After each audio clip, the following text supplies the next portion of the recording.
வணக்கம் புவனேஷ். வணக்கம் விது. இன்னைக்கு என்னத்தை பத்தி கதைக்க போற? இன்னைக்கு நான் மறுபடியும் தையட்டியை பத்தி தான் கதைக்கணும். மறுபடியுமான்ற மாதிரி இருக்கு. ஆமா, என்னன்னா கொஞ்சம் பிரச்சனை தான் போயிட்டு இருக்கு. அப்ப போராட்டம் ஒண்ணு நடந்திருக்கு. அப்ப அது சார்ந்து நாங்க கதைக்க வேண்டியிருக்கு. அதோட தொடர்புடைய இன்னும் சில கருத்துக்களும் இருக்கு. ஏற்கனவே சொல்லியிருந்த மாதிரி நாங்க லாஸ்டா ஒரு வீடியோ கதைக்கும் போது நாங்க சொல்லியிருந்தோம். இப்ப 3ஆம் தேதி வந்து அதுக்கான போராட்டங்கள் நடக்க போகுது அப்படின்னு சொல்லி. அப்ப ஏற்கனவே அதுக்கு இல்ல, நாங்க எந்த விழாக்களும் நடக்கல அப்படிங்கிற மாதிரி சொல்லப்பட்டோம். ஆனா போராட்டம் நடந்திருக்கு. போராட்டக்காரர்களோட அங்க அதிகமா போலீஸ்காரங்களா தான் எங்களுக்கு பார்க்கக்கூடிய மாதிரி இருந்தது. என்னன்னு சொன்னா, அது ஒரு முக்கியமா இந்த சிலை வைக்கிறது, ஒரு புத்தர் சிலையை கொண்டு வைக்க போறாங்களேன்னு சொல்லி தென்னிந்தியன்னு சொல்றேன். குறிப்பா இலங்கையின் தென்பகுதிகளில் வந்துட்டு அதிக அளவுல செய்தி பரவுறத பார்க்கக்கூடிய மாதிரி இருந்தது. அப்ப அதாவது தென்பகுதியில இருந்து சிங்கள மக்கள் அதிக அளவுல வந்து அங்க ஒரு புதிய புத்தர் சிலை ஒன்றை வந்து நிறுவி அங்க பூசைகள் நடத்துறதுக்கு திட்டமிட்டிருக்கப்பட்டிருக்கதாக சிங்கள ஊடகங்கள்ல அதிக அளவுல ஊடகங்கள் என்றதை விட சமூக வலைத்தளங்கள்ல வந்து கூடுதலா செய்திகள் பரவப்பட்டிருந்தது. அதுக்கு எதிராகத்தான் மக்கள் வந்துட்டு ஏற்கனவே அது சட்டவிரோதமான ஒரு கட்டடம்னு சொல்லி கொண்டிருக்கிற நேரத்துல நீங்க புதுசா கொண்டு நீங்கள் புத்தர் சிலையை வச்சுட்டு இடத்தை ஆக்கிரமிப்பீங்கன்றதுக்காக வேண்டியும் பழமையாவே போயாதனங்கள்ல போராட்டம்ன்றது நடக்கிறது. அதன் மூலமான அது போராட்டம் நடந்துருது. அந்த வளமையை விட இந்த முறை கொஞ்சம் அது பெரிய அளவுல போராட்டம் வந்து நடந்ததுன்னு தான் சொல்லலாம். பெரிய அளவுல நடந்திருந்தது. அப்ப ஆனா அதுல அதிகமான காவல்துறை வந்து பார்க்கக்கூடியதா இருந்தது. போராட்டம் இலங்கையில வந்து ஒரு போராட்டத்தினூட வந்த ஒரு அரசு தான் இன்னைக்கு இருக்கு. ஆனா மக்கள் ஒரு தங்களோட உரிமைக்காக போராடும் போது அதை அடக்கிறதுக்காக இன்னைக்கு போராட்டக்காரர்களை விட அதிகமான ஒரு போலீஸ்காரர்கள் வந்து அங்க போடப்பட்டிருக்கிறத நாங்க பார்க்க இருந்தது. அதுல இன்னொரு விஷயத்தையும் பார்க்கிற முடியுமா இருந்தது. யாழ் பல்கலைக்கழக மாணவர்கள் வந்து அந்த போராட்டத்துல இணைஞ்சிருந்தாங்க. யாழ் பல்கலைக்கழக மாணவர் ஒன்றியம் சார்பா அதோட தலைவர் உள்ளிட்ட குழுவினர்கள் வந்து அவங்களோட ஆதரவை முன்னுக்கே அவங்க அந்த பல்கலைக்கழக முன்றால் நடந்த ஆர்ப்பாட்டத்தோட சொல்லியிருந்தாங்க. பொதுவாகவே அவங்க அழைப்பு விடுத்திருந்தாங்க, பல்கலைக்கழக சமூகமா நாங்கள் போயிட்டு அங்க உங்களோட ஆதரவை வழங்கணும்னு சொல்லி அது நிமித்தமா வந்துட்டு அவங்களும் கலந்து கொண்டிருந்ததை பார்க்கக்கூடியதா இருந்தது. ஆமா, பல்கலைக்கழக மாணவர்கள் சமூகம் நோக்கி சிந்திக்கும் போதும் மேலே அது நாங்க வரவேற்கணும். அது நாங்க எந்த விதமான இதுகளும் நாங்க சொல்லக்கூடாது. இந்த மாணவர்களை தொடர்ந்து சமூகம் சார்ந்த சிந்தனை வந்து வளர்ச்சி. ஆனா அவனுடைய கருத்துக்களும் அதுக்கு ஏற்ற மாதிரி ஸ்டாண்டர்டா நிக்குது. அந்த எந்தவித மாற்றமும் இல்லை. அது தமிழர் தரப்பு நிலம், அந்த நிலம் மக்களுக்கு கொடுக்கப்படணும் அப்படிங்கிற அந்த ஒரு நிலையான ஒரு கருத்து இருக்கிறதும் மேலே மாணவர்கள்ட்ட நாங்க வரவேற்கக்கூடிய விஷயம். ஆனா என்னன்னா மறுபடியும் நாங்க ராமநாதர் அர்ச்சனா பத்தி தான் பேச வேண்டியிருக்கு. மாணவர்களுடைய செயற்பாடை மறுபடியும் அவர் கொச்சைப்படுத்துற வகையில என்ன செஞ்சிருக்காருன்னா, காணொலியாவும் போட்டுருந்தான்னு நினைக்கிறேன். அது இல்லாம ஒரு ரைட் அப் ஒன்று எழுதியிருக்காரு. நான் ரைட் அப் தான் ஃபுல்லாவே பார்த்திருந்தேன். அதுல இனி இல்லைங்கிற மோசமா வந்து பல்கலைக்கழக மாணவர்களை விமர்சிச்சிருக்காரு. பயன்படுத்தின சொற்பிரயோகங்கள் வந்துட்டு ஒரு பொருந்தாததாகவும் சரியான இழிவாகவும் இருந்ததை பார்க்கக்கூடிய இல்ல, தானும் ஒரு பல்கலைக்கழகத்துல படிச்சு இன்னைக்கு ஒரு பட்டதாரி ஆகி ஒரு வைத்தியராகின ஒரு ஒரு அந்த அந்த அந்த நிலைகளை தாண்டி தான் இவர் வந்திருப்பாரு. அப்ப பல்கலைக்கழக மாணவர்கள் அந்த மனநிலை எப்படி இருக்குங்கிறது அவருக்கு நல்லா தெரியும். அதோட ஒரு திறதனியாவில தானே பாஸ் அவுட் ஆனவராமன்னு சொல்லி சில வீடியோல பார்க்கும்போது அப்ப நாங்கள் பல்கலைக்கழகங்கள் இருக்கும்போது பேராதனிய பல்கலைக்கழகம் கலகாசாந்தி என்றது எப்பயுமே மாணவர்களுடைய ஆர்ப்பாட்டத்தால இருக்கு. அப்படி ஒரு இடத்துல இருந்துட்டு நீங்கள் பல்கலைக்கழக மாணவர்கள் பொது வழியில வந்து ஆர்ப்பாட்டம் செய்யும் போது இவ்வளவு இழிவா பேசுறது நீங்கள் ஒரு தரைக்குறைவான ஆள் அப்படின்றத காட்டுற மாதிரி தான் இருக்கு. எனக்கு தெரிஞ்சு வந்து பல்கலைக்கழக மாணவர்களோட போராட்டத்தை இந்த அளவு யாரும் கொச்சைப்படுத்தி நான் பேசினதா எங்கேயுமே பார்த்தது கிடையாது. அது சிங்கள ஊடகமா இருக்கலாம், தமிழ் ஊடகங்களா இருக்கலாம், எதிராளது இணைய தரப்புகளா இருக்கலாம், யாருமே மாணவர்களோட போராட்டம் எப்பயுமே ஆதரிக்கப்பட்டிருக்கு, அது வரவேற்கப்பட்டு சில சந்தர்ப்பங்கள்ல அது தேவையில்லாத போது விமர்சனங்களுக்கு உட்படுறது. ஆனா பெரிய அளவுல தனி மனித தாக்குதல்களோ மாணவர்கள் மீதான தாக்குதல்களோ எங்கேயுமே நடக்குது. ஏன்னா இப்ப இலங்கையில 2021 கோத்தபாய ராஜபக்சேக்கு எதிராக ஒரு இலங்கையில ஒரு போராட்டம் வெடிச்ச போது அதுக்கு முதலே நாங்க பார்க்கலாம். இப்ப கேடியூக்கு எதிராக சைட்டத்துக்கு எதிராக கூடுதலாக வந்து போராடியதுல இருந்து வெற்றி கண்டது பல்கலைக்கழக மாணவர்கள் தான். எல்லா தரப்பு மாணவர்கள் உண்மையிலே கேடியூக்கு எதிராகவும் சைட்டமுக்கு எதிராகவும் மிகப்பெரிய போராட்டங்கள். அது நம்ம கண்கூடாவே நம்ம இருந்த காலப்பகுதி. அது கேடியுண்ட எதிர்ப்பு வந்து நல்லாவே நமக்கு தெரியும். இலங்கையில இருந்த சிவில் அமைப்புகள், பல்கலைக்கழக மாணவர் ஒன்றியங்கள் எல்லாம் ஒன்றா சேர்ந்து ஒரு அமைப்பா வந்து இருந்தது. அந்த டைம் அந்த தலைவர் கூட நம்ம பல்கலைக்கழகம் தான் இருந்தாரு. அதே மாதிரி இதுக்கு அப்புறமா இலங்கையில கோத்தாபாய ராஜபக்ச காலத்துல நடந்த அந்த போராட்டத்துல ஆரம்பம் கூட பேராதனியம் தான். கலகா போராட்டம், கண்டியை நோக்கி அந்த தீப்பந்த போராட்டம், அந்த கலகா ஜங்ஷன் தீப்பந்தம் அதுக்கு அடுத்தது. முதல்ல நடந்த கலகா ஜங்ஷன்ல பெரியர் கேட்ட உடைச்சது. அப்போ அது வந்து கண்ணீர் புகை, அது ஒரு பெரிய ஒரு கதை. அதுதான் இலங்கையில மிகப்பெரிய ஒரு அரசியல் மாற்றத்தின் ஆரம்பமாவே இருந்தது.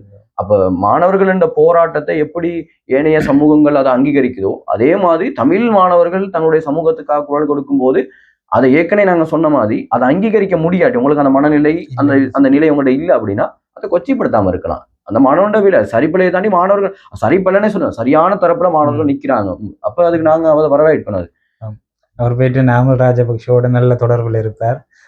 பௌத்த துறவிகள காலில் எல்லாம் விழுவார். இது தனிப்பட்டதா இருந்தா கூட அப்படியெல்லாம் உங்களுக்கு செய்ய இயலும்னு என்று சொல்லும் போது நீங்கள் ஒரு போராடுற மாணவர்களை இப்படி கொச்சைப்படுத்தி பேசுறதுல அது உண்மைக்குமே ஒரு கண்டனத்துக்குரிய. நான் இன்னொரு விஷயம் சொல்றேன், இது போராட்டத்தை தாண்டி நான் இன்னொரு விஷயம் சொல்றேன். சில வேளை அந்த போராட்டத்துல மாணவர்கள் தவறாவே நடந்திருந்தா கூட, மாணவர்கள் இது சரி 100க்கு 100% சரி நான் நடந்திருந்தா சொல்ல, இன்னொரு பக்கம் ஒரு சமூகத்துல பொறுப்பு வாய்ந்த நிலையில இருக்கக்கூடிய நீங்க மாணவர்கள் சந்திச்சு ஒரு சரியான ஒரு கலந்துரையாடலுக்குள்ள நீங்க போயிருக்கணும். இல்ல இப்படி செய்யறது பிள்ளையான காரியம், இதுக்குள்ள இவ்வளவு விஷயங்கள் இருக்கு, மாணவர்கள் சரியா புரிதலை தான் நீங்க ஏற்படு நாளைக்கே மாணவர்கள் இது பண்ணா கூட அதை நீங்க எப்படி பண்ண போறீங்க அப்படிங்கிறது தெரியாது.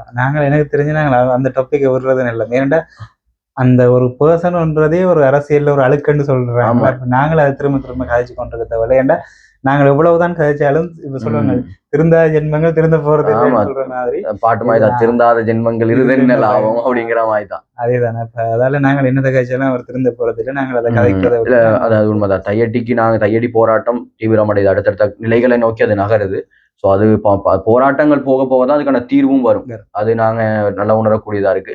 இந்த போராட்டங்கள் இல்லைன்னா இப்ப இருக்கக்கூடிய தீர்வுகளுக்கான அந்த பேச்சு கூட வந்திருக்காது. அப்ப போராட்டம் தான் ஒரு தீர்வை நோக்கி நகர்த்தும். அதே மாதிரி இதுல இன்னொரு ஸ்ரீதரன் எம்பிக்கு ஒரு சம்மன் கொடுக்கப்பட்டது இல்லையா? அதாவது போராட்டத்துக்கு அந்த இடத்துக்கு வரக்கூடாதுன்றதுக்காக வேண்டி நீதிமன்ற ஆணை ஒன்று வழங்கப்பட்டிருந்தது. அதை அந்த போராட்ட களத்திலேயே ஒன்று கொடுத்திருந்தாங்க. அப்ப அந்த டைம் பாராளுமன்ற உறுப்பினர் ஸ்ரீதரன் அவர்கள் அதை நான் வாங்க மாட்டேன்னு சொன்னார். ஏன்டாவது சரியான நான் இருக்கேன், எனக்கு எதிராக நீதிமன்றத்தால இந்த இடத்துக்கு போகக்கூடாது ஒரு தடை உத்தரவு வருதுன்னு சொன்னா நீங்க என் வீட்டை தான் கொண்டு வந்து தரணும். நான் ரோட்ல நிக்கக்குள்ள கொண்டு வந்து அப்படி நீ வரக்கூடாதுன்னு சொல்லி கொடுக்கல. அதுவும் நான் போராட்ட களத்துல இருக்கும் போதே கொண்டு வந்து கூடாது, அதுக்கு முன்னாடியே நீங்க கொடுத்துருக்கணும். அது அவரோட சைட்ல சரியான விஷயங்கள். அப்ப ஒரு பெரிய ஒரு நடந்திருந்த இந்த போராட்டங்கள். அடுத்து சில பதிவுகள் அங்க பதிவு செய்யப்பட்டதாகவும் நாங்க இருந்தது இல்லையா? குறிப்பா அந்த போராட்ட களத்துக்கு வந்தவங்களோட வாகனங்கள் இலக்கங்கள் போலீசாரால பதிவு செய்யப்பட்டிருந்தது. உண்மைக்குமே அது ஒரு அப்ப சில நேரங்கள்ல போலீஸ் அதை பாவிக்கலாம், அது அவங்களுக்கு அந்த அதிகாரம் இருக்குது. என்ன நாட்டுல சில நேரம் குற்றச்செயல்களை தடுக்கிறதுக்கு வேண்டியன்னு சொல்லி அவங்களை நியாயப்படுத்துவாங்க. ஆனா இப்ப வேற எங்கேயும் இல்லாம குறிப்பா இப்படி தமிழர் தரப்பு போராட இடங்கள்ல மட்டும் புலனாய்வு பிரிவினர் அதை நோட்டமிடுறதா இருக்கட்டும், அல்லது இந்த வாரவங்களை அச்சுறுத்தும் விதமா தங்களோட நடவடிக்கைகளை மேற்கொள்றதா இருக்கட்டும், வாகனங்கள் அதே போல தனிப்பட்ட ஆக்களை போட்டோ எடுக்கிற வீடியோ எடுக்கிறது. இப்ப குறிப்பா நிறைய இடங்கள் நடந்திருக்கு. இப்ப தமிழர்கள் போராடுற நேரம் அதை வீடியோ எடுத்துட்டு போவாங்க. அதே மாதிரி இப்ப உள்ளுக்கு வார வாகனங்களை வாகனங்கள் இலக்கங்களை பதிவு செய்யறது எல்லாம் கூட ஒரு வகையில அவங்களுக்கு தீங்கிழைக்கக்கூடியதாகத்தான் இருக்கும் என்று சொல்லி நினைக்கிறேன். இது போராட்டக்காரர்கள் அச்சுறுத்தும் வகையில் இருக்கக்கூடிய ஒரு செயற்பாடு தான். ஏன்னா ஏனைய இதுல நாங்க அதுகளை பார்க்க முடியாது. ஒரு அரசு சார்ந்து இருக்கக்கூடிய ஒரு தரப்பும் மக்கள் போராட்டங்களை அடக்கிறதுக்கு ஒடுக்கிறதுக்கான சில செயற்பாடுகளை தான் தொடர்ச்சியா செஞ்சிட்டு இருக்காங்க. இதுல மாதிரி இன்னொரு அருண் சித்தார்த்தனுடைய கருத்தும் இருக்கு இல்லையா? அருண் சித்தார்த் இப்ப எப்படி அர்ஜுனா ராமநாதனோ அதே மாதிரி தான் அவருமே பெரும்பாலும் இல்ல தனி மனிதன்றதை தாண்டி இப்ப அவருமே அவர் ஒரு ஸ்டேட்மெண்ட் உண்டு. அதாவது ஊடக அறிக்கையை வெளியிட்டு இருந்தார். இப்ப யாருக்கும் பயந்து இந்த பூசைகளை நாங்க நிப்பாட்டல்ல, நாங்க இது என்னது மக்களினுடைய நலன் கருதி ஒரு முரண்மை ஏற்படுத்தக்கூடாது அப்படின்ற மாதிரியான ஒரு ஊடக அறிக்கையை தான் வெளியிட்டு இருந்தார். ஆனா அவருமே தையிட்டு விகாரைக்கு ஆதரவாகத்தான் தன் குரலை தொடர்ச்சியா எழுப்பி கொண்டு வராரு. அவர் சில கருத்துக்களை சில நேரம் சொல்லுவார். நல்லா தெரியும், நல்லூர் விகாரையை இடிச்சு அந்த இடத்துல மேல சில ஊடகங்கள் கட்டுவாருன்னு சொல்லுவார். அப்ப அதெல்லாமே அதே போல துணிக்காயில போயிட்டு அங்க ஒரு செம்மணி மாதிரி அங்க ஒரு என்ன சொல்றது புதைக்குழி இருக்குதுன்னு சொல்லி அப்படி அந்த கண்ட்ரவர்சியை கிளப்புற ஒரு ஆள் தான் அவருமே. இப்ப அவருமே தையிட்டிக்கு சார்பா ஒரு பதிவை போட்டிருந்தார். அதுவும் சமூக வலைத்தளங்கள்ல அதிக அளவுல பகிரப்பட்டிருந்தது. அதே போல அவருக்கு எதிரான சில சாதிய ரீதியான கருத்துக்களையும் பார்க்கக்கூடிய மாதிரி இருந்தது. ரெண்டு விஷயங்களும் இருந்தது. இப்ப அவருக்கு எதிரான கருத்துக்களும் இருந்தது, அவர் தையிட்டிக்கு எதிராக சொன்னா போராடுறவருக்கு எதிரான கருத்துக்களை சொன்னதையும் பார்க்கக்கூடிய மாதிரி இருந்தது. அதாவது இப்ப இதெல்லாம் பார்க்கும்போது ஒண்ணு மட்டும் வெளிப்பட விளங்குது, தையட்டி போராட்டம் அடுத்த கட்ட நிலையை நோக்கி நகருது. போராட்டம் ஆரம்பத்துல இருந்தது, இன்னைக்கு அடுத்த நிலையை நோக்கி நகர்ந்திருக்கு. இப்ப இதுல நான் இன்னொரு விஷயமும் நான் இதுல பார்த்தேன். வலிகாம் வடக்குக்குள்ளதான் அது ஃபுல்லா வருது. அப்ப அவங்க புத்த சாசன அமைச்சுக்கு வந்து ஒரு 60 நாள் வந்து கடிதம் கொடுத்திருந்ததாகவும் மறுபடியும் அதுக்கான வரல அப்படிங்கும் மறுபடியும் ஒரு 60 நாள் காலம் கொடுக்கப்பட்டிருக்கதாக சொல்லப்பட்டிருக்கு. அந்த புத்த சாசன அமைச்சு சொல்லல அப்படின்னு சொன்னா சில வேளை நான் வழக்கு தாக்கல் செய்யறதுக்கான சட்ட நடவடிக்கை எடுக்கிறேன். புத்த சாசன அமைச்சு தான் வந்து சொல்லியிருக்கதாவும் சொல்லியிருக்காங்க, சட்ட நடவடிக்கைக்கு போவேனா அதுக்கு இடையில நாங்க தீர்வு நோக்கி நகர்வோன்ற மாதிரி சொல்லப்பட்டிருக்கு. அப்ப எவ்வளவு காலத்துக்கு சட்ட நடவடிக்கை நோக்கி நகராம நாங்க இதையே பேசிக்கிட்டு இருக்குதுங்கிறது ஒரு கேள்வி இருக்குதானே. மற்றது என்னன்னு சொன்னா இப்ப சட்ட ரீதியா அணுகிறதுலயும் சில சிக்கல்கள் இருக்கு. இப்ப குருந்தூர் மலையில என்ன நடந்தது, சட்ட ரீதியாக எல்லாம் நடந்தது, கடைசியில தீர்ப்பளித்த நீதிபதியே நாட்டை விட்டு ஓட வேண்டிய ஒரு நிலை ஏற்பட்டது.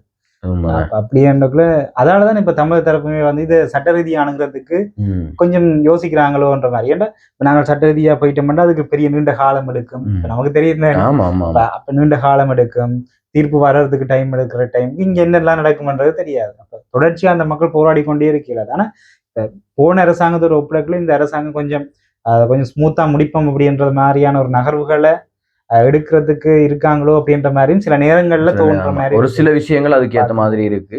நயனாதேவு விகாராதிபதி கூட அந்த இடத்த போயிட்டு இப்ப அவர் சொல்லியிருந்தார், அந்த விகாரைய அகற்றுறதுன்றது அது வந்து செய்ய இயலாது, அந்த இடத்துக்குரிய அந்த ஒரு ஏக்கர் காணியை மட்டும் வச்சுட்டு மற்றதை வந்து மக்களுக்கு கொடுக்கறதாகவும், ஏற்கனவே பழைய திசை விகாரம் இருந்த இடத்துக்குள்ள அந்த இடத்தை வந்துட்டு அந்த நிலத்துக்கு பொறுப்பான ஆளுக்கு கொடுக்குறன்ற மாதிரியான கருத்துக்களை வந்து அவர் தெரிவிச்சிருந்தார். அப்ப எனக்கு தெரிஞ்ச அரசாங்கமும் அப்படியான ஒரு முடிவுக்கு தான் போறதுக்கு தயாரா இருக்காங்க நினைக்கிறேன்.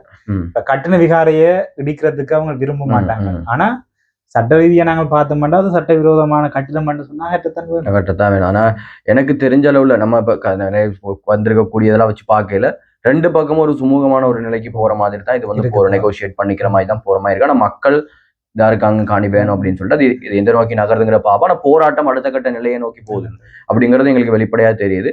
அதுக்கு எல்லா தரப்பினுடைய ஆதரவு கிடைக்கணும் அப்படிங்கிறது ரொம்ப முக்கியமானது. இதுல இப்ப நாங்க நயினாதேவி விகாராதிபதி கதைக்கிற அதே சந்தர்ப்பத்துல பள்ளிபுரம் சார்ந்த ஒரு கருத்து வந்து எனக்கு என்னமோ இன்னொரு டாபிக் புதுசா உள்ளுக்குள்ள வருது அப்படிங்கிற மாதிரி இருக்கு. நானும் அந்த சோசியல் மீடியால அந்த வீடியோ பார்த்தேன்னா அது அந்த வள்ளிபுரம் ஆழ்வார் ஆலயம் இருக்கிறது வந்துட்டு புராதன காலத்துல அது ஒரு பௌத்த விகாரியா இருந்தது. அடுத்த டாபிக் அடுத்து ஸ்டார்ட் ஆகுது அப்படின்ற மாதிரி ஒரு தேரொரு ஆள் வந்துட்டு வீடியோ வந்து போட்டிருந்தாரு. அந்த வீடியோ அட்டாச் பண்ணலாம். அப்ப நான் பார்த்துட்டு எங்க இருந்தீங்க புதுசா வருவீங்களா அப்படின்ற மாதிரி தான் இருந்துச்சு. அப்ப இப்ப ஒரு பக்கம் ஒரு இது போகும்போது அதை டைவர்ட் பண்ணி இன்னொரு விஷயத்த கொண்டு வந்து அப்படின்றது இப்ப இலங்கையில இதுதான் இருக்குது பெரிய பிரச்சனையா தான். ஒண்ணு இப்ப ஆல்ரெடி இங்கிட்ட ஐஐடி போயிட்டு இருக்கு. அப்ப இன்னொரு கருத்து வரும்போது அது பெரிய அளவுல பேசப்படல. பட் சில வேளை அது இன்னும் கொஞ்சம் ஸ்ப்ரெட் ஆகுமா இருந்தா அது அதிகமா பேசப்படும். அதே மாதிரி வவுனியாவிலையும் இன்னொரு பிரச்சனை நடந்துட்டு இருக்கதா கேட்கும். பேர் ஞாபகம் சோசியல் மீடியாவில பார்க்கும்போது புத்த விகாரை கொண்ட கட்டுறதுக்குரிய அந்த கட்டுமானங்களுக்குரிய அந்த செங்கல்கள் எல்லாம் கொண்டு வந்து அடுக்கி அப்படின்ட்டு வச்சிருந்தேன்னு சொல்லி அந்த மக்களுக்கு எதிராக போராடணும்னு சொல்லியும் பல கருத்துக்கள் வந்ததை பார்க்கணும். இப்ப இதுதான் பிரச்சனையே. இப்ப இங்க நிலம் ஆக்கிரமிக்கப்படுறதுதான் பிரச்சனை. மக்கள் நாங்கள் ஆரம்பத்துல இருந்து சொல்ற விஷயம் தான், மக்கள் வந்துட்டு மதத்துக்கோ அல்லாட்டி இந்த கடவுள் வழிபாட்டுக்கோ எதிரானவர்களா இல்ல. ஆனா நீங்கள் எங்கட நிலத்தை நீங்கள் ஆக்கிரமிப்பீங்களன்றதான் இங்க பிரச்சனை. இப்ப மட்டக்களப்புல பழைய டாபிக் தான் இருந்தாலும் சொல்றேன். மட்டக்களப்புல தொல்லியல் திணைக்களம் வந்துட்டு நிறைய இடங்களை அடையாளப்படுத்தி அந்த அவங்களோட அந்த போர்டை வந்து வச்சிருந்தாங்க. இப்ப இலங்கையில தொல்லியல் திணைக்களம் எல்லாருக்கும் பொதுவா அவங்களோட வேலையை செய்வாங்கன்னு சொன்னா மக்கள் அதுக்கு எதிராக போராடுறது. தொல்லியல் திணைக்களம் வந்து நீங்க என்ன செய்றீங்க, அந்த இடங்கள் தொல்லியல் திணைக்களம் வந்து வைக்கிற இடம் எல்லாமே பௌத்தமயமாக்கப்படுது. அப்ப இந்த நாட்டுல வந்துட்டு எதை நீங்க நிறுவ வலிக்கிறீங்க? ஆரம்ப காலத்துல இருந்து சிங்களவர்களும் பௌத்த மதம் மட்டும்தான் இலங்கையில இருக்கு அப்படின்றதான் நிறுவ வாரீங்க. அதுக்கு எதிராக தான் மக்கள் போராடுறாங்க. இது சிங்களமயமாக்கல் பௌத்தமயமாக்கல் இது ரெண்டுக்கும் தான் மக்கள் எதிராக போராடுறாங்க. மற்றும்படி நீங்கள் புத்தரை கும்புறதுக்கோ அல்லாட்டி வந்துட்டு ஒரு விகாரையை கட்டுறதுக்கோ எதிரானவர்களா இந்த மக்கள் வரும்போது தொடர்ச்சியா இது போய்கிட்டு தான் இருக்கு. அது நம்மளும் பார்க்கக்கூடியதா இருக்கு. இது இலங்கையில தொடர்ச்சியா ஒரு பௌத்த மத ரீதியான முறைகளையும் அல்லது மதங்களுக்கு இனங்களுக்கு இடையிலான முறைகளை தொடர்ச்சியா எடுத்துக்கிட்டான் போது அது ஒவ்வொரு சந்தர்ப்பத்தை வேறுபட்ட ஆக்கள் தரப்புகளால் அது முன்வைக்கப்பட்டுக்கிட்டே போகுது. அது அரசியல்வாதியா இருக்கலாம், மதம் சார்ந்தவர்களா இருக்கலாம், அது பொதுமக்களா இருக்கலாம், யாராலையும் முன்வைக்கப்பட்டு அது தொடர்ச்சியா நின்றுட்டு போகுது.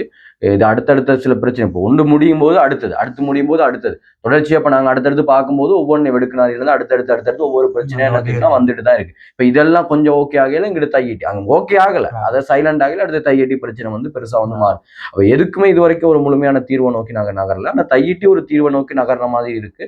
பார்க்கலாம் என்ன நடக்குதுன்னு சொல்லிட்டு. தீர்வை நோக்கி நகருமா, தீர்வும் சாதகமா நகருமான்றதும் ஒரு பெரிய அது தீர்வை நோக்கி நகருது, அது என்ன தீர்வு அப்படிங்கிறது தெரியாது.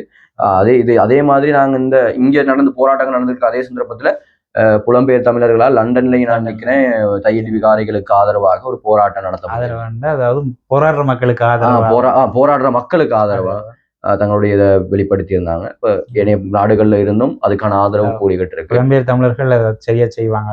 அவங்க இப்ப ஒரு தேசமாக நாங்கள் எல்லாரும் ஒன்றா இருக்கும்போது இப்ப வெறுமனே நாங்கள் இங்க இருக்கு தாயத்தில் இருக்காங்கள மட்டுமன்று இல்லை, புலம்பெயர் தமிழர்கள் வந்துட்டு அதுக்கு எதிராக தொடர்ச்சியா குரல் எழுப்பி கொண்டுதான் வராங்க. அது செம்மணியா இருக்கட்டும், அல்லது ஒவ்வொரு நினைவேந்தலா இருக்கட்டும், எல்லாத்துக்கும் இலங்கை நடக்கிற தமிழர்களுக்கு எதிராக நடக்கிற அடக்குமுறைகளுக்கு எதிராக வந்து அவங்க தங்களோட குரலை வந்து அது ஒரு வரவேற்கக்கூடிய ஒரு விஷயம் தான். இப்போ தொடர்ச்சியாக போயிட்டு இருக்கு. இப்படிலாம் நடந்துகிட்டு இருக்கு. அதே சந்தர்ப்பத்தில் நேற்று போராட்டத்தில் இன்னொரு காணொலி நான் பார்த்தேன். நான் போராட்டக்காரர்களுக்கு உணவு சமைச்சு கொடுக்கக்கூடிய ஒரு டீமை நான் வந்து பார்த்திருந்தேன். இதை முடிச்சிருந்தேன், அதுக்கு அடுத்ததுக்கு வரும். இப்ப போராட்டம் செய்யறது ஒரு விதத்துல ஒரு சமூகத்துக்கு எவ்வளவு முக்கியமோ அதன் இன்னொரு அதுக்கு செய்யறவங்களுக்கு ஹெல்ப் பண்றதுங்கிறது இன்னொரு முக்கியமான ஒரு மனநிலை. அந்த அறகலையில நல்லா பார்த்தேன். ஆமா, நாங்கள் ப்ரொட்டஸ்டுக்கு போன டைம் நம்ம தண்ணி கொடுத்து அப்படியே தண்ணி வந்து பாஸ் ஆகுது. வளமையாவே அப்படிதான் தண்ணி பாஸ் ஆகும், சாப்பாடுகள். ஆனா இது உண்மையிலே ஒரு பார்க்கும்போது வித்தியாசமா இருந்தது. அப்ப மக்கள் ரைட் ஏதோ ஒரு விதத்துல தங்களுக்கு மக்கள்கிட்ட அந்த ஆதரவு வருது. அதாவது மக்கள் வந்துட்டு தெளிவா இருக்கிறாங்க. இது எங்களுக்காக இப்ப எனக்கு நேரடியா போயிட்டு போராடலாண்டா கூட நாங்கள் இப்ப பேசுறோம். அதே மாதிரி அவங்களுக்கு நேரடியா போராட இல்லாட்டி கூட போராடுறவங்களுக்கு ஆதரவா ரொம்ப முக்கியமான செயற்பாடுகள் செய்யறாங்க. அதே சந்தர்ப்பத்துல இங்கிட்டு போராட்டம் நடக்குது. யாழ்ப்பாணத்தில் திறக்கப்பட்ட நோ லிமிட்ல இருக்கக்கூடிய ஒரு பெரிய ஒரு ரெண்டு புகைப்படங்களும் மர்ஜ் பண்ணி போட்டிருந்தாங்க. என்னன்னா ரெண்டுக்கும் போடுற மேலே நோ லிமிட்ல போனாக்கள் தையட்டில பார்க்கும்போது நாங்கள் ஒரு உடுப்பு கடைக்கு இந்த அளவு இம்பார்ட்டன்ட் கொடுத்துருக்கிறோம். எவ்வளவு முக்கியமான ஒரு பிரச்சனைக்கு அங்க இப்ப தையட்டில வந்து போராடின மக்களை விட நோ லிமிட்ல போனாக்கள் வந்து இதேதான் நதியாஸ்க்கும் அதே மாதிரி தான் கீழ் திறந்த டைமுக்கு அதே மாதிரி தான். அப்ப எங்களோட அந்த மனநிலை எப்படி மாறி இருக்கு அப்படின்றத கூட நாங்கள் இதுல பார்க்கல. நான் கடைசியா எழிலவர்கள பெண் முள்ளி வாய்க்கலன்னு சொல்லி ஒரு புத்தகம் ஒன்று இருக்குது. நான் அடுத்த தடவை வந்து உங்களுக்கு கொடுக்குறேன், பாசிச்சு பாருங்க. இப்ப போர் முடிஞ்சதுக்கு பிறகு ஒரு தேசத்தை எப்படி அதோட இலக்குல இருந்து டைவர்ட் பண்ணலாம் அப்படின்னு சொல்லி அவர் ஒரு ரிசர்ச் மாதிரி செஞ்சு அதை எழுதியிருப்பார். அப்ப அதுல நிறைய விஷயங்களே இருக்கும். அதுல வந்து ஒரு தலைமைத்துவம் இல்லாத ஆக்களா, போர்ல தோல்வியற்றவர்களாக காட்டுறது, அதே போல போதை வஸ்துக்களை வந்து கொண்டு வர்றது. அப்படி இருக்கும் போது இப்படியான விஷயங்கள், அதாவது இப்ப நீங்க பாத்தீங்கன்னு சொன்னா இப்ப தமன்னா வந்து டான்ஸ் ஆடுவாங்க யாழ்ப்பாணத்துலதான். தமன்னா கொழும்புல டான்ஸ் ஆடினாங்க போறது இல்லையா? அதே மாதிரி ஹரிகரன் வந்து பாட்டு பாடுறதோ மற்ற இந்தியாவுல இருந்து நடிகர்கள் எல்லாம் பாடுறது எல்லாமே கூடுதல் எங்க டார்கெட் ஆகுதுன்னு சொன்னா யாழ்ப்பாணத்துல. அதே மாதிரி இப்ப இந்த இதுகளை நோக்கி இப்ப இளைஞர்கள் இப்ப எதை நோக்கி போறாங்களா இந்த மாதிரியான களியாட்டங்கள். அதுதான் அப்ப அவங்களுக்கு அந்த நாங்கள் எப்படி இருந்த நாங்களோட வரலாறு என்ன எப்படி என்று அதை நோக்கி நகர்ற அந்த இது வந்து டைவர்ட் ஆகுது. இது வந்து திட்டமிட்டு செய்யப்படுறதாக அவர் புத்தகத்துல குறிப்பிட்டிருக்காரு. அது அப்படியே உண்மையிலே பார்க்கக்கூடாது. உண்மையிலே உண்மைதான் அது. ஏன்னா அப்படியான ஒரு சூழ்நிலை தான் இருக்கு. நாங்க மக்களை குறை சொல்ல விரும்பல. அது மக்கள் என்ற சாதாரண இயல்பு மனநிலை. ஆனா அந்த இயல்பு மனநிலை உண்மையிலே மாறணும். அது வந்து போற மக்கள் ஒரு நிலம் சார்ந்து போராடும் போது இல்ல மேட்டர். இப்ப நீங்க மக்கள்கிட்ட மனநிலை சொல்றீங்க, நோ லிமிட்டுக்கு என்னதுக்கு நாங்க போவோம். அது உண்மைதான். கோயில் திருவிழாவில் தேர் இழுக்கிறதுக்காக கூடியிருக்கிற மாதிரி அடிபட்டு கொண்டு போற அளவுக்கு அப்படி அதுதான். அது வந்து இப்ப வருஷம் 365 நாள் அங்கதான் இருக்க போகுது. அது நானும் அதுதான் எனக்கு ஒரு யோசனை. பெரிய ஒரு கிரௌட் இடம் கூட இல்லாம இந்த இந்தியாவோட சரவண ஸ்டோர்ஸ் இந்த இதுக்கெல்லாம் பெரிய இதுல பாக்குறோமா அடிச்சு புடிச்சுக்கிட்டு ஒரு பெரிய ஒரு அதுக்கான தேவை இல்லதானே? அதுக்கான தேவை ஒண்ணு இருக்கல. அது உண்மைதான். தையிட்டி போராட்டம்ன்றது முக்கியமானது. நீங்கள் இப்ப 3ஆம் தேதி தையிட்டிக்கு நாங்கள் போயிட்டு 4ஆம் தேதி நீங்க போயிட்டு நீங்க ஒடுப்படுங்க, சுத்தி பாருங்க, போட்டோ எடுங்க, என்ன வேணா செஞ்சிருக்கலாம். இது இப்ப சோசியல் மீடியாவோட வரக்குள்ள என்ன வருதுன்னு சொன்னா இப்ப தமிழர்களுக்கு வந்துட்டு தையிட்டின்றது ஒரு பிரச்சனை இல்லை. பாருங்க நோ லிமிட்டுக்கு போறாங்க. அதுவும் ஒரே டைம்ல இங்க போராட்டம் நடந்து கொண்டிருக்கு. இவ்வளவு மக்கள் வந்து நோ லிமிட்டுக்கு போறாங்கன்னா இப்ப அங்க வந்து போராட்டம் செய்யறாங்க வந்து அரசியலுக்காக போராட்டம் செய்யறாங்க மாதிரி டைவர்ட் ஆகுது. ஆமா, என்ன சொல்ற அந்த போராட்டத்தினுடைய வீரியத்தன்மை என்ன செய்யுதுன்னா அப்படியே குறைக்கப்படுது. அது உண்மையிலே போராட்டத்துக்கு அது பலவீனம் அடையாது. அப்ப இதுகளை நாங்க சமூகமா ஒட்டுமொத்த நாங்க சமூகமா அதை நாங்க உணரணும். இது அங்க யாழ்ப்பாணம் மட்டும் எந்த பிரதேசத்தினால எங்க நடந்தாலும் நாங்க ஒரு சமூகமா அதை நாங்க என்ன சரியான விதத்துல அணுகும் போது எங்களுக்கான தீர்வை நோக்கி நாங்க நகர முடியும். இது ரொம்ப முக்கியமானதை நாங்க என்ன செய்யறோம்னா பாக்குறோம். இப்ப இதுகள் எல்லாம் இப்படியே நடந்துகிட்டு இருக்க நாங்க அப்படியே கொஞ்சம் தென்னிந்தியா பக்கம் போனோம்னா டிவிக்கே நாங்க தனியா கதவை இப்ப வேணாம். நாங்க அப்படியே போனா திரைப்படத்தை பத்தி கதைக்கலாம். இங்க நேர்ல போராட்டம் நடக்கிற மாதிரி திரையுலகத்துல சல்லியர்கள் படம் வந்திருந்தது. அதாவது தரையிலையும் போராட்டம் நடக்குது, திரையிலையும் போராட்டம் தான் நடக்குது. சல்லியர்கள் படம் இலங்கையில தமிழர் சார்ந்திருக்கக்கூடிய ஒரு படம். அதாவது இப்ப உங்களுக்கு நீங்க மேதகு பார்த்திருப்பீங்க. நம்ம மேதகு படத்தை டைரக்ட் பண்ண கிட்டு தான் அவர் வந்துட்டு இந்த சல்லியர்கள் திரைப்படத்தையும் வந்து எடுத்திருப்பார். அதாவது மருத்துவ போராளிகள் அதாவது போராட்டத்துல அடிபடுறவங்களை வந்து காப்பாத்துற மருத்துவர்களோட வரலாறு சம்பந்தமான ஒரு படம் தான். அது தமிழ்நாட்டுல தான் வந்து திரையிடுறதுக்கு இருந்தாங்க. அப்ப அப்படி இருக்கும்போது அவங்களுக்கு வந்து தியேட்டர் கொடுக்கல. எனக்கு தெரிஞ்சு 27 தியேட்டர் ஏதோ தான் கொடுக்கறதுக்குரிய மாதிரியான ஏற்பாடு செஞ்சிருக்கு. இப்ப யோசிச்சு பாருங்கள், தமிழ்நாட்டு பாப்புலேஷன் இருக்கிற தியேட்டர்கள் எண்ணிக்கையில் 24ன்றது என்னது, ஒன்றுக்குமே இல்லை. அப்ப அவங்களுக்கு இந்த பிவிஆர்ன்னு சொல்லி இந்த கொழம்புல கூட இந்த கோல்ட் ஃபேஸ் எல்லாம் இருக்கு, அந்த தியேட்டர் கம்பெனிக்காரர் எல்லாமே வந்துட்டு இது வந்து ஓடாத படம் அப்படின்னு சொல்லி அதை ரிஜெக்ட் பண்ணிருக்காங்க. அப்ப நான் அந்த இன்டர்வியூ எல்லாம் பார்த்தேன். ஒரு படத்தை நீங்க எப்படி அன்எஸ்டிமேட் பண்ணுவீங்க? தியேட்டருக்கு போடாம முன்னுக்கே அதை நீங்க எப்படி பண்ண முடியும்? அப்ப அப்படின்னு சொல்லி இருந்தாங்க. அப்ப அது கொஞ்சம் கண்ட்ரோவர்சியா இருந்தது. இப்ப நாங்க தமிழ்நாட்டு அரசியலோட பார்க்கும்போது திராவிடம் வர்சஸ் தமிழ் தேசியம்னு சொல்லி இது மாறிடுமோன்றதுக்காக வேண்டி அதை கொடுக்காம விட்டாங்களோன்ற மாதிரி இருக்கலாம். அதுக்கு வாய்ப்பு, பராசக்தி வரப்போகுது, அங்கிட்டு அரசியல் களம் இருக்கு அப்படின்னு சொல்லும் போது அப்ப இது வந்து இப்ப சல்லியர்கள் வந்து முழுக்க தமிழ் தேசியத்தை பேசுறதா இருக்கும், பராசக்தி திராவிடத்தை பேசுறதா இருக்கும். அப்ப திராவிடம் வர்சஸ் தமிழ் தேசியம் சொல்லி வரும், டைரக்டா டிஎம்கே வர்சஸ் போயிடும், அந்த மாதிரி போயிடும். ஆனா ஒரு திரையில ஒரு என்னன்னா ஒரு ஆவணப்படுத்தலுங்கிறது ரொம்ப முக்கியம் இல்லையா? என்னதான் நாங்க வாய் வழியா இலக்கியங்கள் எழுதுறோம், பேசுறோம், எல்லாம் செஞ்சாலுமே கூட ஒரு திரையில இருக்க ஒரு காட்சிப்படுத்தி ஆவணப்படுத்துறது ரொம்ப ஒரு அது வேகமா இன்னைக்கு மக்களை போய் போகும் இல்லையா? அப்ப இந்த திரைப்படத்தை வந்து திரையர் அது பாக்குறாங்க, அதை முடிவு எடுக்க வேண்டியது மக்கள். ஆனா அதிகம் இந்தியாவுடைய அப்ப மட்டுப்படுத்தப்படுது. இது வந்து திட்டமிட்டு அது கட்டுப்படுத்தினது தான் எனக்கு தெரிஞ்சு. ஏனென்றா இப்ப நீங்கள் ஏதோ படம் எல்லாம் நீங்கள் வந்து கொடுக்குறீங்க, அப்ப அதை விட இது அந்த அளவுல தரம் குறைஞ்ச ஒரு படமா இருக்க போகுது இல்ல. இதுன்னு தரத்தை பத்தி பேசுறேன். இங்க வந்து அரசியல் பிரச்சனை வந்து இது வந்து தமிழ் தேசியம் போக கூடாது. அதாவது இப்ப தமிழ் தேசியம் என்ற தாண்டி ஈழ போராட்டம் வந்துட்டு தமிழர்களுக்கு வந்து தெளிவா போய் சேரக்கூடாது. போய் சேர்ந்துட்டா சில நேரம் அந்த இருக்கிற ஆட்சியாளர்களுக்கு அது பிரச்சனையா வரலாம் அப்படின்றதுக்காக கூட அவங்க செஞ்சிருக்கலாம். அதோட இப்ப தேர்தல் வர இன்னொரு 4-5 மாசத்துல வர, அது உண்மைதான். ஆனா அப்படிலாம் நடந்துகிட்டு இருக்கு. ஆனா நாங்கள் தமிழர்களுக்கு ஒரு பிரச்சனை, நாங்க இந்த நிவாரணங்களை அனுப்புவோம், மக்களுக்கு இதுகளை அனுப்புவோங்கிற பெரிய பெரிய கப்பல்களா வருது, போட்டோக்கெல்லாம் போட்டு வருது. அப்ப இதுகளெல்லாம் அனுப்புறாங்க. ஆனா ஒரு திரைப்படத்தை போட்டு தமிழர் சார்ந்திருக்கக்கூடிய விஷயத்தை காட்டுறதுக்கு விரும்பலையா அவங்க? இல்ல, என்ன பிரச்சனைன்னு சொன்னா அவங்களுக்கு தேர்தல்ல பேசுறதுக்கு ஈழத்தமிழர்கள் தேவை. அது உண்மைதான். அதை பேசினாதான் தங்கட அரசியல் அங்க வேகும். அதுக்காகத்தான் அவங்க பேசுறாங்களே தவிர மற்றபடி எல்லாம் அவங்க அரசியல்வாதிகளுக்கு எங்கள்ல அவ்வளவு அக்கறை எல்லாம் இல்லை. யாருமே அதை பத்தி பேசினதால அரசியல் களத்துக்காக இப்ப திருமாவளவன் அவர்கள் இருக்காங்க, அவங்களும் பேசல, வைகோ இருக்காங்க, அதான் பேசல. அதான் அது டிஎம்கே தான், அது விசிகா இல்ல, அது டிஎம்கே தான், அவங்களும் பேசல. சில டிவிக்கே வந்ததுக்கு அப்புறம் சில வேலை சில வேலை வந்தால் அவங்களும் இதே மாதிரி மட்டுப்படுத்துவாங்களா? அவங்களுக்கு நீங்க அப்படி சொல்லக்கூடாது. அவங்களுக்கு தமிழ் தேசிய முருகன், திராவிட முருகன், ரைட், ஓகே, நாங்க அதை பார்ப்போம். ஆனா இந்த சல்லியர்கள் படம் உண்மையிலேயே வந்து தமிழ்நாட்டுல மட்டும் இல்ல, அது எல்லா இடத்துல இப்ப ஓடிடில ரிலீஸ், ஓடிடி பிளஸ்ல வந்துட்டு வெளியிட்டிருக்காங்க. பார்க்காதாக்கள் அதுல போயிட்டு பார்க்கலாம். ஆனா கண்டிப்பா பார்க்கணும், அதுக்கு நாங்க ஆதரவு கொடுக்கணும். அது இந்தியாவில் எடுக்கப்பட்டாலும் அது இலங்கை சார்ந்த ஒரு ஈழம் சார்ந்த ஒரு படம் தான். அந்த ட்ரெய்லர் மாதிரி சின்ன சின்ன வீடியோ கிளிப் எல்லாம் பார்க்கும்போது அது ரியலா என்ன நடந்துச்சோ அந்த விஷயம் படத்துல இருக்கு. நாங்க இப்ப மேதகு பார்த்தோம்னு சொல்லக்குள்ள கண்டிப்பா அது ஒரு பிழை இல்லாம வரலாறு ஆவணப்படுத்தப்பட்டிருக்கோம். அது உண்மைதான். அப்ப இலங்கையில திரையிடப்படும் போது கண்டிப்பா நாங்க அதுக்கான ஆதரவு, இலங்கையில திரையிடுறதுக்கான வாய்ப்புகள் இல்ல, அது இருக்க வாய்ப்பு இல்லதான். நாங்க ஓடிடில பாக்கலாம், ஓடிடி பிளஸ்ல போயிட்டு பார்க்கலாம். அது உண்மைதான். அந்த படக்குழுவுக்கு நாங்க அடுத்தடுத்த மாதிரி நிறைய இப்ப கிட்டு 2வது படம் எடுத்திருக்காரு அவரு. அடுத்தடுத்து அவருடைய இந்த பயணம், ஆவணப்படுத்தல் சார்ந்த பயணம் வந்து தொடரட்டும். இதுவும் இன்னைக்கு இருக்கக்கூடிய அரசியல்கள் ரொம்ப முக்கியமானதுதான். இது மாறிக்கிட்டு இருக்கு, பராசக்தி அப்படின்னு சொல்லிட்டு. அதாவது ஒட்டுமொத்தமா நாங்கள் பார்க்கும்போது தமிழர்கள் எங்க இருந்தாலும் பிரச்சனை தான். அது தரையா இருந்தாலும் சரி, திரையா இருந்தாலும் சரி, அங்க பிரச்சனை தான். அது பிரச்சனை கொடுத்துதான் இது நீண்டுகிட்டு போகுது. அப்ப நாங்க பாக்குறோம் அது தையட்டி சார்ந்த பிரச்சனைகள் போய்கிட்டு இருக்கு.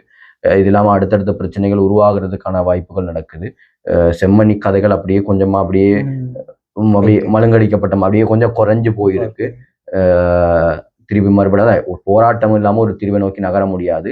இன்னைக்கும் தையட்டி ஒரு முடிவை நோக்கி நகருதுன்னா அதுக்கு யாருமே காரணம் கிடையாது, போராட்டம் மட்டும்தான் காரணம். இல்லைன்னு சொல்லி சொன்னா இப்போ கூட யாருமே முன்னுக்கு வந்து பேசுறதுக்கோ அந்த மக்கள் சார்ந்திருக்கிறதுக்கு யாரும் தயாரா போராடாட்டி இது தைட்டில பிரச்சனை இருக்கிறது இருக்கிறது யாருக்கும் தெரியாது. அப்ப போராட்டங்கிறது ரொம்ப முக்கியம். நாங்கள் அதை ஆதரிக்கணும். அதை வந்து ஆதரிக்காட்டியும் பரவாயில்ல, ஈடுபடுற ஆக்களையோ விமர்சிக்காம கொச்சைப்படுத்தாம இருக்கணுங்கிறது நம்மளோட கருத்து. நாங்க தொடர்ந்து தையாட்டில நடக்கக்கூடிய பிரச்சனைகள் சம்பந்தமா நாங்க கதைப்போம். பாப்பா அடுத்து அங்கிருந்து யாராவது கனெக்ட் பண்ண முடிஞ்சா கூட நாங்க கனெக்ட் பண்ணி அந்த விஷயங்கள் இன்னும் டீப், இன்னும் ஆழமா அங்க என்ன நடக்குது, அங்க ஆவணப்படுத்தல் சார்ந்து என்ன நடக்குது, இப்ப அந்த லீகல் டாக்குமெண்ட்ல வந்து போய்கிட்டு இருக்கு, புத்த சாசன அமைச்சு கொடுத்துருக்காங்க, சில அமைச்சுகளுக்கு கொடுத்துருக்கதா சொல்லப்பட்டிருக்கு. ஸோ இது சம்பந்தமா நாங்க இன்னும் ஆழமா கதைக்கலாம். நாங்க இன்னொரு விஷயத்துல அதை பத்தி சந்திப்போம். ஓகே, அப்ப நாங்க இன்னையோட இதை முடிச்சுக்கலாம்னு நினைக்கிறேன். ரைட், ஓகே, அப்ப நாங்க முடிச்சுக்கோம். இன்னும் அடுத்த ஒரு டாபிக்ல நாங்க என்ன செய்வோம்னா சந்திப்போம். ஓகே, நன்றி, வணக்கம்.